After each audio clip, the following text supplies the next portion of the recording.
시청자 여러분 안녕하십니까? 충북 지역의 다양한 소식과 정보를 담은 뉴스박스 11월 28일 목요일 순서 지금 바로 시작합니다.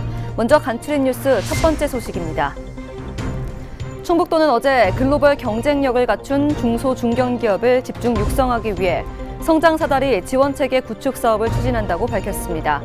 도는 이 사업으로 현재 13,190개인 도내 중소기업을 2022년까지 15,000개로 158개인 중견기업은 200개로 늘릴 계획이라고 전했습니다.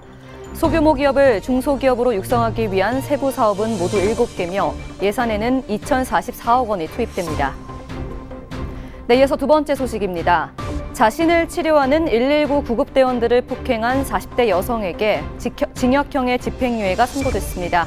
청주지법에 따르면 공무집행 방해 혐의로 기소된 A씨에게 징역 6개월에 집행유예 2년을 선고했다고 어제 밝혔습니다.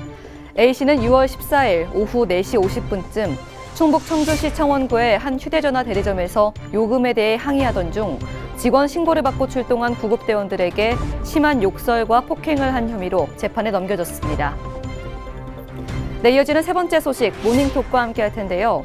충북도의회 교육위원회의 행정사무감사에서 소속기관 평가보다 아주 낮은 부패방지 시책 평가 결과를 지적받았다고 합니다.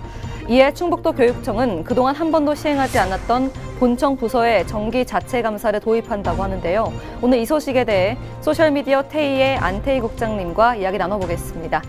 네, 국장님 안녕하십니까? 네, 안녕하세요. 네, 이 가장 깨끗해야 되고 또 청렴해야 될 곳이 바로 교육계지 않습니까? 그중에서도 이 도교육청 본청의 부패 방지 시책 평가가 낮은 것으로 나타났는데요. 어떻게 된 거죠? 네, 충북도 교육청이 박성환 도의원에게 제출한 자료를 보면요. 네. 충북도 교육청 본청의 부패 방지 시책 결과가 매우 낮았습니다. 교육청의 평균 점수는 96점입니다. 100점 만점에. 네. 근데 본청은 46.58점밖에 안 됩니다. 직속기관의 같은 경우에는 평균 89.92점. 유초등학교, 중학교, 그리고 낮다고 하는 특수학교에도 68.51점인데요. 네. 그래서 평균이 76.29점인데 도교육청 본청은 46.58점에 그쳤습니다. 네, 이 평균 점수에도 아주 한참 못 미치는 점수가 굉장히 충격적인데요. 부서별로 평가가 나왔을 것 같은데 어떻습니까? 네, 본청 각 부서별로도 차이가 컸는데요. 네. 진로 직업 특수교육과 그나마 68점이었습니다. 그런데 중등교육과 또 기획관, 체육과, 보건안전과, 교육복지과 그리고 시설과 이런 데는 점수가 30점대에 그쳤습니다. 네. 결국 힘 있는 부서, 돈 있는 부서 이런 데서는 부패 방지 노력을 상대적으로 게을리하지 않았냐 네. 이런 비판을 받을 만합니다. 도교육청 입장에서는 도대체 뭐라고 하십니까? 네, 도교육청 입장에서는요, 도교육청 전체가 청렴도가 낮은 건 아니다. 네. 청렴도가 상당히 높게 평가가 된 거는 사실입니다. 그런데 이번 이런 지표에 따라서 이렇게 나타난 거라고 얘기를 하고요. 그리고 그동안 자체 본청에는 감사를 실시하지 않았는데 부서별로 나눠서 3년마다 정기 감사를 실시하겠다.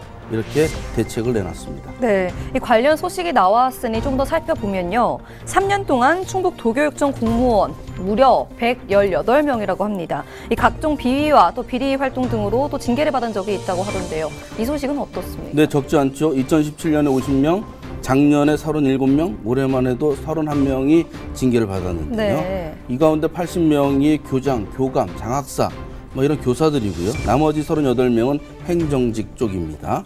그런데 징계 사유가 좀 충격적인데요. 공금 유용, 성폭력 범죄 위반, 또 강제추행, 강간미수, 음주운전 네. 이게 다양하거든요.